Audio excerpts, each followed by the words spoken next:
Good evening, everyone. Yeah, thank you very much for turning up around this evening. It's a great pleasure.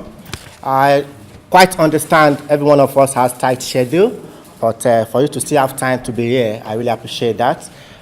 Just a quick check. I forgot to ask the safety anyway. Let's look around for fire safety. If you hear any alarm, please just find your way down to the car park side. Some people will be leaving while the event is going on because they've got council meeting, so they need to be there. So don't let us be distracted with that. Let's just continue. It's a great pleasure to have you here. I'm Olalekan Odedeyi, popularly known as Ola. I'm the BME officer for Middlesbrough Constituency Labour Party. Obviously, what I'm trying to do is kind of building bridges, breaking barriers, and to stand for the Labour members, however, for the entire community at large. So tonight, basically what we tend to do is one of the projects we've started since February. Today is going to focus on local policing, UK law, family and immigration law, to enlighten our people and for everyone to know what and how to integrate successfully in the society. While the event is going on, there will be some photographs taken, there will be recording. So if you are not willing to be part of this, kindly signify so that we know how to kind of adjust towards that. I would like to start by making some brief introduction. Tonight we've got different organizations, individual groups, and local groups as well. So I'll first start with one of our speakers, which is Alistair Simpson. So it's the,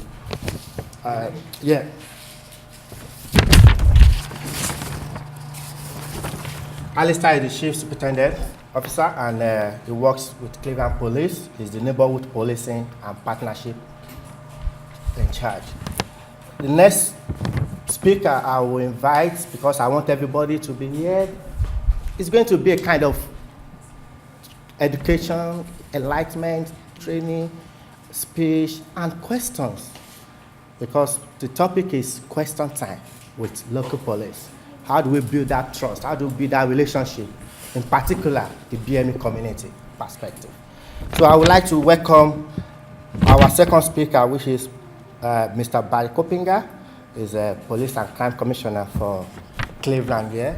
If you don't mind, could you please just... We also have a solicitor from London. His name is Mr. Ese Adams Ali. He works with Adams Ali. Thank you. While we are starting the program, they will continue with the introduction. We are still waiting for one solicitor from Durham, but fortunately for us, we are also blessed with local solicitor firm, which also they are well recognized, and they are one of the rated criminal family law solicitor. They're based here in Middlesbrough. From PJ Watson, I would like to welcome Gemma Watson, who is the practice manager. If you don't mind, you want to join here, and also to be accompanied by Pam Kandola. She's the head of family law, and she's also a representative of BME community. Pamela, do you want to come over?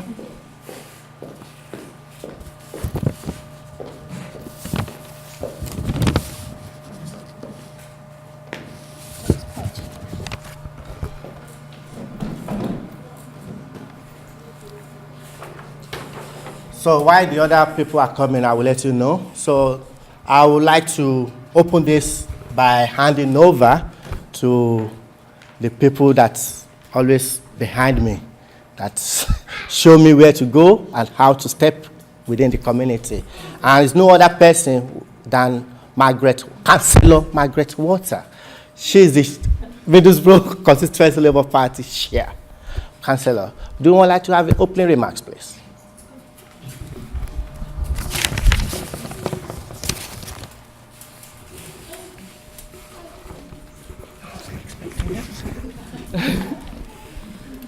hello, good afternoon, welcome. Good afternoon. Lovely to see you here. I am Margaret Walters. I have the chair of Middlesbrough Constituency Labour Party, and I have been supporting Ola, I suppose we all have, in his mission to engage with the black and minority ethnic community and to make connection with the services that can support all our communities in the town. And that is absolutely critical.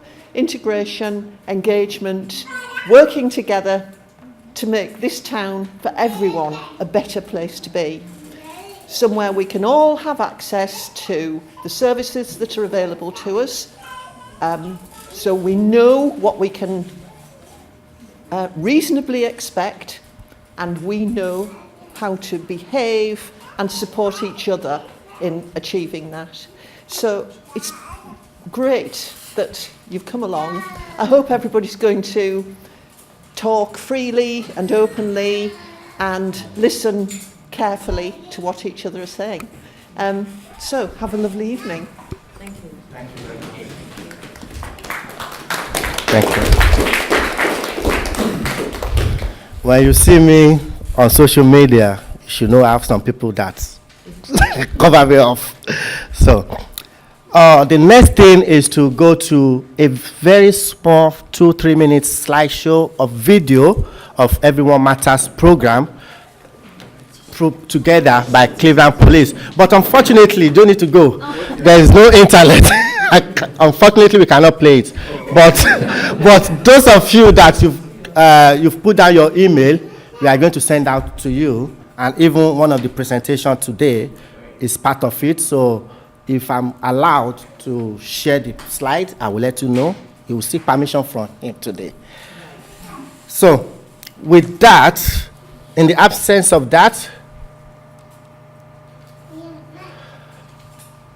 that will lead us to the first speaker for tonight.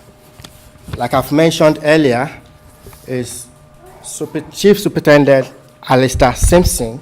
He will be talking on crime, stop and search, and your legal rights to strengthen you. It's not everything you heard you go by. You have some knowledge of it, and you know how to deal with that in a constructive and critical way. So join me to welcome Alistair Simpson. Good evening, everybody. My name's Alistair Simpson. I'm the Chief Superintendent in Cleveland Police, and probably more importantly, my role is as Head of Neighbourhood Policing for the force. So I'm responsible for the way in which we deploy neighbourhood resources across the force, and neighbourhood policing is at the heart of what we do, having local officers who are engaged with local communities and understand and get to grips with local problems. I'm going to talk to you tonight about a few different things. I'm going to talk a little bit about the Cleveland Police Force area. I'm going to talk a bit about some of the challenges that we face, a day in the life of Cleveland Police. I'm going to mention very briefly the fact we've got a new chief and the direction of travel. And then I'm going to talk a bit about some fairly contentious subjects nationally. So I'm going to talk a bit about stop and search, and hopefully try and explain a bit about the stop and search legislation and why we employ stop and search. And then I'm going to move on to talk a little bit about hate crime and hate incidents, about what they are and about how they report, and then about some of the trends we're seeing around hate crime. And then a little bit around what to do if you're not happy with the police, in terms of whether or not it's about an investigation or about complaints, or the way you're being treated, what to do if you're not happy with the service that you're being offered. Lastly, we're going to talk a little bit about the makeup of the force, and also an opportunity, hopefully, speaking to you tonight, to try and encourage more people to think about a career in Cleveland Police in some way, shape or form. And also I'll cover some other ways in which you can help us on our journey into the future, thinking about ways in which you can help us as a police force change the way we operate so we are more focused on community needs. So to start off with, these are the areas we cover. So we're in Middlesbrough at the minute, but actually Cleveland Police covers from Hartlepool in the north to Redcombe, Cleveland in the south, and out some of the far west reaches of Stockton-on-Tees. 4 different local authority areas. The figures from I think the 2011 census, so that's 570,000, but I think actually we think the overall population has gone up since then, so it's a bit more than that. In terms of a day in the life, that's quite a busy slide. You probably won't be able to read it, but I'll just maybe pull out a few things. So we deal with 637 different incidents every day. So sometimes we get more than 1,000 people phoning us, but 637 different incidents we deal with every day. Of that, 140 of those are reported crimes. Of that, 3 are reported hate crimes. Of those 637 incidents, 262 of those are 999 calls. So potentially got 262 emergencies every day. We also have 10 missing people, often very vulnerable people. So they get reported to us, we need to invest immediate resource in actually going to try and find somebody that's gone missing that's at risk of harm. So we've got that to deal with every day. And we normally do around about 46 arrests a day out of those 140 crimes, and we do around 3 stop and searches every day across Cleveland Police. Just pulling in some of the other stuff that we do, we've got specialist resources dealing with safeguarding children, protection of vulnerable adults, domestic abuse. We've got teams that look at serious and organised crime. We've got teams that look at the drug trafficking, and then we've had to invest in new areas, things like cybercrime as well. So we've got quite a diversity of Cleveland Police, but probably the police officers you will see most often, we've got a section of officers we call our response officers. So primarily they are the ones that are dealing with the 637 incidents a day. And then we've got neighbourhood officers. So neighbourhood officers' job is to work with you as communities, get to know you as communities, understand your problems, and work with local communities and local partners to solve local problems. And then we have our detectives. So our detectives have got high levels of training in terms of investigation of crime. So more serious crimes or more impactful crimes will be dealt with by trained detectives. Just a note on the sort of the right-hand side view on the slide. Since 2012, it's actually gone down further now. 1,536 officers we had in 2012.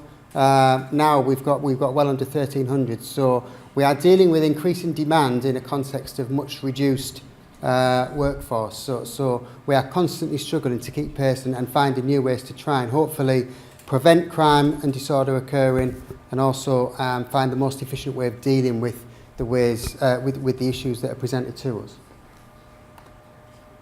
In terms of proposed transformation, the new Chief Constable has come in and has got a new approach, and probably the things I'll pick out most clearly are our objectives. Objectives of the police don't change massively, but you might see a change in language. But what are the police about? So the police are about preventing and reducing crime and antisocial behaviour and the wider demand on the police service, which is things like protection of people and safeguarding. Securing a trusted, quality and efficient police service, with trusted being at the core of that, because if we don't have the trust of communities, then everything else becomes more difficult for us.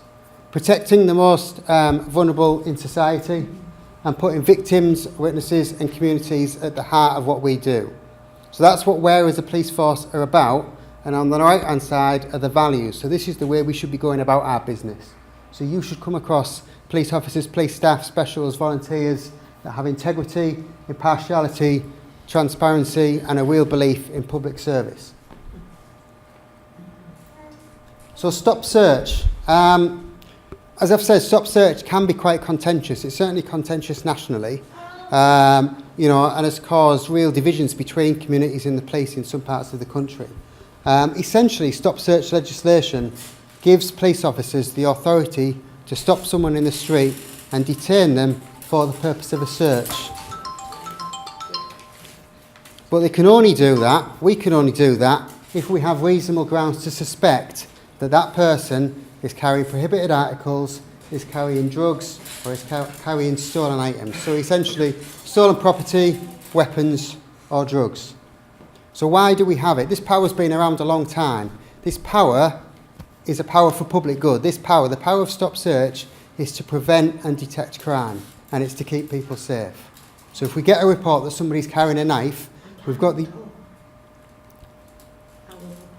So if we get a report that somebody's carrying a knife, we can respond to that, find out if that's the case or not, and if that is the case, we can remove the knife off the street and protect the public. If we get a report that somebody's stolen something from a shop, we can use this power, you know, to try and stop that person, find out if it is them, find out if they've got the stolen articles. If it is them, we can arrest them. If it's not them, we can let them go on their way. The legislation comes from Section 1 of the Police and Criminal Evidence Act, but also under Section 23 of the Misuse of Drugs Act. It says similar things. It basically says, do we have reasonable grounds to suspect that somebody has something on them that is unlawful for them to carry? So stolen property, weapons or drugs. And we also have a power to use reasonable force in order to carry out a search. Now, the vast majority of stop searches don't involve any use of power by the police, but that power does exist. And as a simple example, if, for example, we get a report from numerous members of the public, you know, that there's a tall white male, about 40 years old, wearing black t-shirt, black trousers, walking around Newport with a knife, then if I was outside that gate out there and somebody came across me, they might think, well, actually, police officer thinks that person matches that description. You know, we've got lots of reports that he's carrying a knife. Actually, we need to search that person. Now, police officers have to think when they're undertaking that search, they have to think about their safety, they have to think about the safety of the person that they're searching, and they have to think about the safety of the public. So actually, it would be perfectly reasonable, if they had the reasonable grounds to suspect that I was carrying a knife, it would be perfectly reasonable of them to think, well, actually, would you mind if we're going to put some handcuffs on you for the purpose of the search? So they might handcuff me, and then they might search me, and then if they don't find anything, then they'll unhandcuff me and let me go. But they might handcuff me if they've got grounds to think, actually, for the purpose of public safety, for the purpose of the police officer safety, for the safety of the person that's being searched, they can justify it, then they are allowed to use reasonable force to carry out that search. So in terms of, well, I thought I had some examples there. So probably just a couple of examples. So I've given you one. So people might get a description. We might get somebody saying, tall white male in Newport is carrying a knife, wearing black clothes. You know, then there would be a grounds to search me. Other examples are if we get a shop in the Lincoln precinct. If a shop phones up and says, we've just had somebody steal an iPhone. You know, it was a black male wearing a red jacket and blue jeans. Now, if police officers attended there within 5 minutes or so and came across somebody matching that description, apparently concealing something, then it would be appropriate for them to stop that person, to speak to them, and carry out a stop search to confirm or disprove that they're the person that is reported by the shop to have stolen the property. So that would be the purpose of the search. It's actually it's an alternative to an arrest in some ways, because if you're not quite sure, potentially if there's a few people around, you know, and it's a way of actually stopping somebody, and you've got the grounds to search somebody, but if you don't find anything, then essentially you've shown they're not the person, and there's no need to further detain that person. But it's another example. We can do it on intelligence as well. So we have had times in Middlesbrough in the past where, if you take probably the area just north of here, a collection of sort of 4 or 5 streets around Parliament Road, we've had gangs of young teenagers on bikes that have been concealing things in their bikes and going around stealing things from cars, breaking into cars and stealing things. And the sort of the hammers and the screwdrivers and things like that they're using to break into the cars, they've been concealing in the bikes. So we've had good intelligence at certain times of the day, on certain days, that actually this group of males between sort of 16 and 20 years old on bikes, you know, is out there with the purpose of committing crime. So that will be an intelligence basis for us. If actually we saw somebody matching that description, that would give us reasonable grounds to stop and search that person for the purpose of finding out if they do or don't have any prohibited articles on them. If they don't, then there's no further police power to do anything. If they do, then they might be arrested. But the purpose of the power is to establish whether or not that's the case. Looking at the figures, these are the number of stop searches by ethnic ethnicity. So on the left-hand side for you is Asian or Asian British, then black or black British, Chinese or other ethnic group, mixed, and white.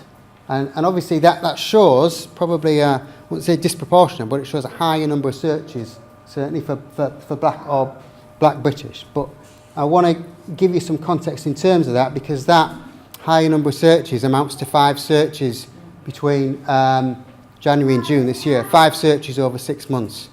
You know, and because it's such small numbers, then whilst it's 1.58 per 1,000 population, if it was 3 searches, it would be less than 1 per 1,000 population. So we're not talking, you know, we're talking about 1 search per month.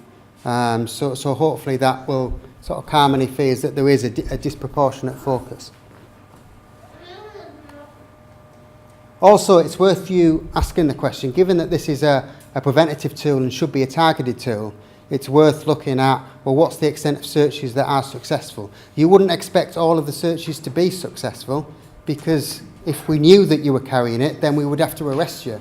There'd be no need for the stop search. So you wouldn't expect all the searches to be successful, but you would expect a reasonable amount to be successful if it's based on good information and reasonable grounds for suspicion. And this shows the percentage sort of over the course of this year. So the green bit is no further action following the search, and the yellow, which sort of fluctuates between sort of 20 and 35% of the searches, is where police action was taken as a result of the search. So in essence, we found something during the search. And we compare really well with other areas of the country in terms of that. Across that 6-month period, we've taken action in about 30% of cases. So in about 30% of cases, we found something as a result of the search, which tends to support the reasonable grounds, and that's more than Northumbria, Greater Manchester and Merseyside. I've also put this side up, and I will share the slides so you can have a look at them in greater detail in your own time. This shows the geography of where we do the stop searches, it shows the time, and it shows the demographics of the people that we're stopping. So what it shows is that largely the people we're stopping and searching are males between the ages of 18 and 40. And we stop most of them in Newport, followed by the central area of Middlesbrough, followed by Stockton Town Centre. And the predominant time period is in the evening. And what I would draw your attention in terms of that is if I put a graph up there about when and where does crime get committed in Cleveland, and what's our information about what the suspects are, that would tell you that most of our crime in Cleveland happens in the wards of Newport Central and Stockton Town Centre. Most of it happens in the evening, and most of the suspects are white males between the ages of 18 and 40, which again is hopefully some data that shows that the people that we are choosing to stop and search, because it's a choice by a police officer to stop and search somebody, the people we are choosing to stop and search are reflective of the general crime trends that we have across Cleveland.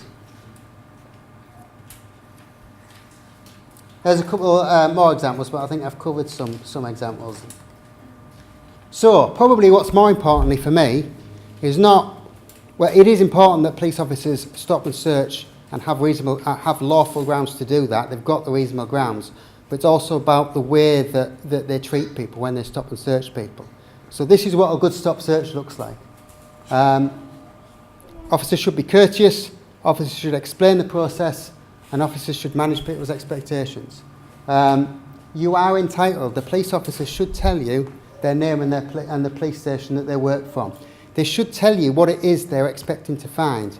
They've only got the grounds to do it if they have reasonable grounds to suspect you are carrying drugs, weapons, stolen property. So they should be telling you what they expect to find. They should explain to you the reasons why they are stop searching. So it might be your behaviour in terms of, they feel that some of your behaviour is suspicious. It might be information that's received through control room or intelligence. It might be a combination of factors. It might be sort of things that put together give them that reasonable grounds to suspicion. But they should be able to give you a coherent explanation of why it is that they've chosen to stop and search you. They should explain the legal grounds for doing that, whether it's PACE or whether it's Misuse of Drugs Act. And they should also explain that you're entitled to a copy of the search and how you can get a copy of the search. fundamentally, you know, and it's like a lot of the exercise of police powers. The police in this country, you know, have powers to do things that involve probably doing things that people might not like being done to them. You know, powers of search, powers of arrest, power to come in your house, but that can only be done in accordance with the law. And even where those powers exist, we have to do it right. We have to do it with respect. We have to do it courteously, and we have to give people explanations about what we're doing. Moving on to hate crime. There's the definition of hate crime up there. Probably two constituent elements of it. First of all, that there is a crime, so there is a criminal offence, and secondly, that somebody perceives that to be motivated by hate. We also have hate incidents, which we also record, very, very similar, except, you know, a hate incident is an incident that doesn't amount to a crime under the law. But we collect data on both of them. Phil Morris from our Communities and Partnerships Department, he is charged with collecting the data and understanding where hate crime is occurring, how much of it's occurring, where the trends are, what's going on. And we have means within our systems to capture when people phone us up and report hate crime. So there are various different ways to make a report. You can come in person at a police station. You can report hate crime or hate incidents at a third-party reporting centre. The Newport Community Hub is a third-party reporting centre, so you can come here to do it. You can speak to a community champion, and you'll find details of community champions at the third-party reporting centres. You can phone us on 101. 101 is the number you get to phone the police 24 hours a day. So if you phone 101, you can speak to us and you can report a hate crime or a hate incident. There's also a national hate crime helpline, and there's means of doing it online as well. But we point out, if you're reporting something that is an emergency, you must phone 999. So this is the graph, which in simple terms shows hate crime going up from 2012 to now. Where actually, there's a few reasons behind that. Some of them are positive, some of them aren't. We have seen spikes. We saw a spike after the Brexit referendum. So we saw an increase in hate crime after the Brexit referendum. So that's not a positive thing, but that hopefully has come down a bit since then. We do see spikes of hate crime when there's been significant national terrorist attacks. Following that, we've seen spikes in hate crime. And whenever there is a significant national terrorist attack, you will see communication from Cleveland Police that calls for calm in the community, calls for the community to pull together, and also really encourages people, if they have become victims of hate crime or hate incidents, encourages people to come forward. And we've had some fantastic convictions, you know, following some of those incidents when there's been local hate incidents. You know, we've got to grips with people quickly and got them convicted and got them good sentences as a result of that. The other reason why that might go up, which is the one that is more positive, is because there's more confidence in reporting, because we've opened up channels of reporting through the third-party reporting centres, and because there's more confidence to come and report to us, because people have positive experiences to tell people that it is worth reporting hate crime, that something will be done, and then more people report it, and then we build a bigger picture of what's going on out there, and we're better placed to do something about it and make sure that we invest the right resource in doing it. Oh.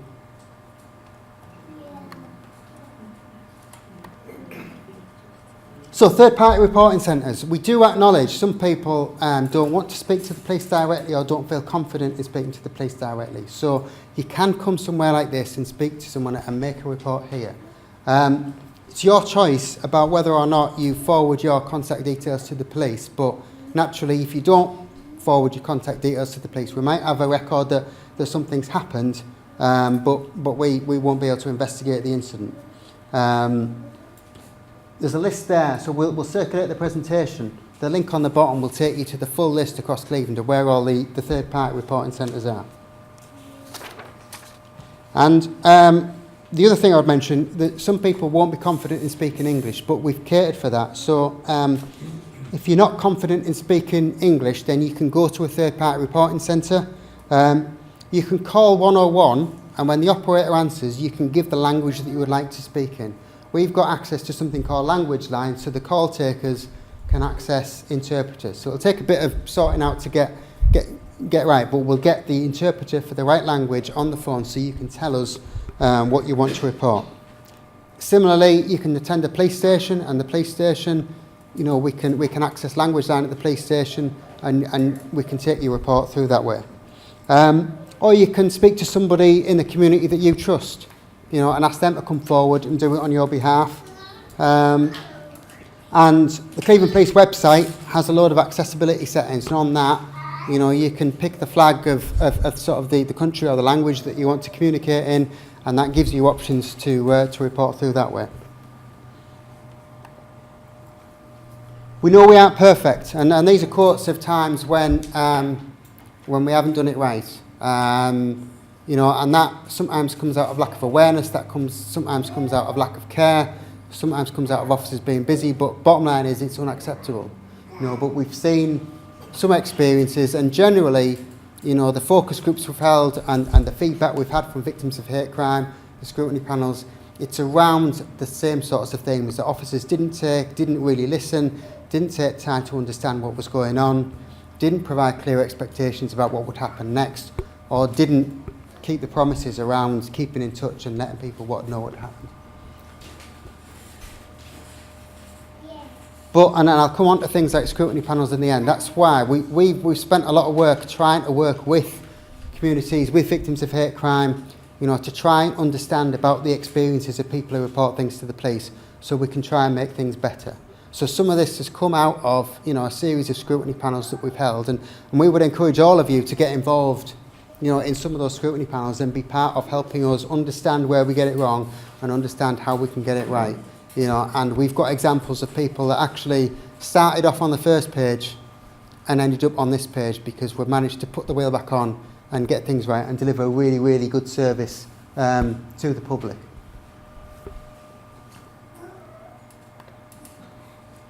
We're also investing in trying to get it better as well. So with the assistance of the Police and Crime Commissioner, Mr. Coppinger, we've invested in school liaison officers. We've invested in community cohesion coordinator and a refugee and asylum seeker coordinator. We're trying to change the way that we work through an Everyone Matters programme, you know, and then we're trying to engage with communities to try and give communities a voice about how they're policed. So things like scrutiny panels, things like the independent advisory groups that we've got, things like victim callbacks. We do satisfaction monitoring. We call people back and find out how the service was, and we collect data around satisfaction. We do that around hate crime satisfaction specifically. We've also got a Victims First scheme whereby it's not just about taking a report of a crime. When we come and take a report of a crime or an incident, we also sit down with somebody and try and understand the context and the overall vulnerability to that person. So we might ask people questions like, well, how often this is happening? How is this making you feel? What do you think is causing this? What's behind this? You know, what do you know about the offender, and why do you think they're doing what they're doing? You know, which means that actually we assess not just what type of crime or what type of incident it is, but we also assess the impact of what's happening on the victim, and we can assess the levels of risk around that and deliver a higher service to people, regardless of crime type, who are really, really suffering as a result of it. And we've got a victim care and advice service, so whenever you report a crime, then you'll be referred to the victim care and advice service and given the opportunity for particular support bespoke to your needs. So Phil is sat here. Phil has done an awful lot of work. He's the inspector in our Communities and Partnerships department, and Brian, who was here earlier, he works with Phil. So Phil, he's got quite a big department, but probably crucially for you, he's got school liaison officers that work with schools, and particularly schools in vulnerable areas, trying to raise awareness of sort of key issues for us like antisocial behaviour and knife crime awareness, but also just building relationships between the police and local communities. Hate crime investigators, so we've got some dedicated hate crime investigators who've acknowledged that actually, you know, some of the investigation work done by some of the officers, those officers dealing with 637 incidents a day, some of that wasn't as good as it could be. So actually we've got higher skilled people that are doing hate crime investigator, and every morning they look at the hate crime that's taken place and they look at taking on the ones that are most impacted. And we've got people, community occasion coordinator, refugee and asylum seeker coordinator, out to recruitment again because we were so successful the first time that Beauty Tuma, she's moved on to another role. She was brilliant, and sort of Laura as well. Laura's moved on, so we're out to advert to get those roles back in. But they've already shown the value that they can bring, and we're really committed to keeping that for the future. In terms of good news stories, a few pictures here, a newspaper headline at the top. So, the vile racist jail for 20 months. That was as a result of a Facebook comment inciting racial hatred. And I think at the time that was the highest sentence ever for a Facebook comment inciting racial hatred. It was our hate crime investigators that achieved that sentence. And actually, since they started, our hate crime investigators have had over 100 charges for hate crime, which is phenomenal. We've got a picture of the school liaison officers that are working with Freddie Natcher School in Norton. They're also working, I think, at a school in Newport and North Ormsby, and they're running mini police pilots. So they're working with the schools and working with the children and engaging children in the police, try and build confidence in us and try and sort of break down barriers. And we've got Celine as well. So Celine has been on Sky News talking about her experience as a victim of hate crime, and encouraging people to come forward, and that's available on the PCC's website. I've been told to hurry up now. So Everyone Matters. Everyone Matters is about changing attitudes within the police service. So we are delivering a whole range of community and cultural awareness sessions, to raise officers' awareness of, the perspectives and the lives of people who come from different cultures. We've got mentoring schemes, so if people want to join the police, there's ways in which we can get people mentors to help them through that process. We've got unconscious bias training as well, helping people to understand that actually we tend to judge people from our own standpoint, and that sometimes means that we make bad decisions, and we need to be aware of that and make sure that we remove the ways in which we do that. So what to do if you're not happy? There's a range of things you can do if you're not happy. If you're not happy with about an investigation, so it might be you're not happy that the investigation was good enough, or it might be that the police officer came to you and said, we can't take it any further, there's no evidence to take it any further. There's things you can do about that. First of all, there is the Victims Code of Practice, the Code of Practice for Victims of Crime. That gives you your rights as a victim, and you are entitled to challenge us as a police force if we haven't met the Victims Code of Practice for Victims of Crime. You've also got a right of review, whether it's a police decision or a CPS decision. If you're not happy with the decision, potentially not to prosecute somebody, you can review that. And then there's other things as well. If it's about somebody said they get back to you and they didn't, then you can phone the officer up and say, why didn't you get back to me? You can phone the officer's supervisor. If you want advice about what it is that you're not happy about, the Communities and Partnerships Department can advise whether or not that's a simple case of they'll put a phone call into someone and get something put right, whether or not it's a Victims Code of Practice issue, whether or not it's a complaint against police. You can make a complaint against police. You can do that either directly to us or you can do it to the Independent Office for Police Complaints. And there's a variety of ways in which you can do that, but basically, if you think a police officer is being disrespectful, discriminatory, isn't doing their job properly, then you're entitled to make a complaint against the police, and that will be investigated impartially. How to do that? If you go on our website, this is what it looks like. It'll take you through what you can complain about, when, how, where. And also, there's an accessibility button it's got a little flags icon, and that'll take you to sort of how to make a complaint in the language of your choice. Very quickly about who works for us. We've got different roles within Cleveland Police. But what we're not happy about really is actually we are not representative of our communities. We've got a very low proportion of black, Asian and minority ethnic officers. And actually it's important for us as a police to have a police force that is representative of the community. So we would like to encourage more black, Asian and minority ethnic officers to join the police. And there's some recruitment leaflets at the front. There's some advice on where to get advice around police careers. So if you've got concerns about it or you've never thought about it, please have a look into it. And by all means, you can phone Communities and Partnerships Department about it. You can phone the recruitment team about it. You can have a look on the website, you know, but actually, it's a virtuous circle. If we start representing the communities that we serve, then first of all, police officers, if we're a more diverse organisation, police officers will get more diverse thinking because they'll be exposed to more different viewpoints. Similarly, if members of the community, members join the police, then actually the community get more understanding of the police because that feedback goes back to friends and family about what the police are about and what they're really like. So great things come out of diversity in recruitment. So please have a think about, can you join the police family as a police officer, as a police staff member, as a PCSO, as a volunteer, as a special, and all those details are available on our website. You can also help us through these other ways, through the cultural awareness sessions. You know, we can have you in and we can give you an audience of, you know, anywhere between 10 and 200 officers, depending on who you want to speak to talk about your background, you know, your life, the way in which that's affected you, and the way in which policing, you know, that can affect policing, or the way in which you've been affected by the police. You know, just to build understanding amongst police officers about different perspectives and sort of different backgrounds.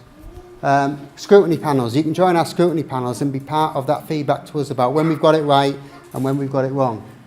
We need more community champions. We've got key individual networks. So we've got networks of people that we phone up to say, all right, this has happened. You need to know this, you need to know that. Or, you know, can we get some feedback from the community about this issue or that issue?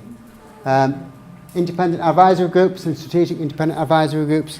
Those forums exist to give us advice, you know, to actually challenge us as a police force, to look at the way we do things, to look at our policy, to look at the things that we're doing, and give us advice from your perspective about whether or not we're doing that in the right way or not.